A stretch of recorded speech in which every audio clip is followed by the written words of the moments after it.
1 Raja-Raja pasal 3, doa Salomo memohon hikmat. Lalu Salomo menjadi menantu Firaun Raja Mesir. Ia mengambil anak Firaun dan membawanya ke kota Daud sampai ia selesai mendirikan istananya dan rumah Tuhan dan tembok sekeliling Yerusalem.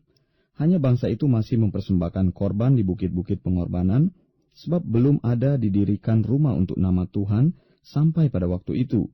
Dan Salomo menunjukkan kasihnya kepada Tuhan dengan hidup menurut ketetapan-ketetapan Daud ayahnya, hanya ia masih mempersembahkan korban sembelihan dan ukupan di bukit-bukit pengorbanan. Pada suatu hari Raja pergi ke Gibeon untuk mempersembahkan korban, sebab disitulah bukit pengorbanan yang paling besar. 1000 korban bakaran dipersembahkan Salomo di atas mezbah itu. Di Gibeon itu Tuhan menampakkan diri kepada Salomo dalam mimpi pada waktu malam. Berfirmanlah Allah, mintalah apa yang hendak kuberikan kepadamu.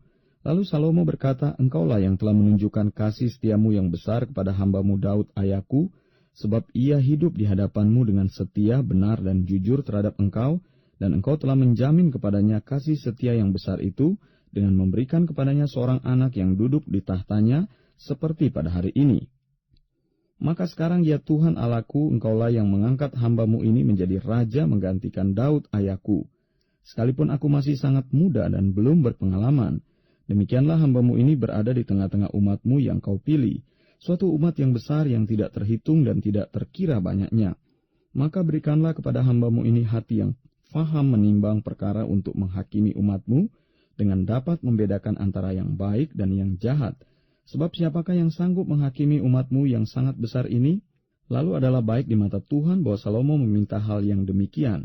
Jadi berfirmanlah Allah kepadanya, oleh karena engkau telah meminta hal yang demikian dan tidak meminta umur panjang, atau kekayaan atau nyawa musuhmu, melainkan pengertian untuk memutuskan hukum, maka sesungguhnya aku melakukan sesuai dengan permintaanmu itu, sesungguhnya aku memberikan kepadamu hati yang penuh hikmat dan pengertian, sehingga sebelum engkau tidak ada seorang pun yang seperti engkau, dan sesudah engkau takkan bangkit seorang pun seperti engkau.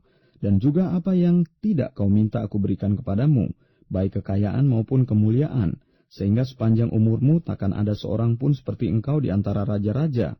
Dan jika engkau hidup menurut jalan yang kutunjukkan, dan tetap mengikuti segala ketetapan dan perintahku, sama seperti ayahmu Daud, maka aku akan memperpanjang umurmu. Lalu terjagalah Salomo, ternyata ia bermimpi. Sekembalinya ke Yerusalem, berdirilah ia di hadapan tabut perjanjian Tuhan, dipersembahkannya korban-korban bakaran dan korban-korban keselamatan. Kemudian ia mengadakan perjamuan bagi semua pegawainya.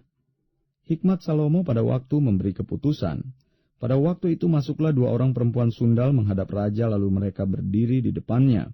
Kata perempuan yang satu, ya tuanku, aku dan perempuan ini diam dalam satu rumah, dan aku melahirkan anak pada waktu dia ada di rumah itu.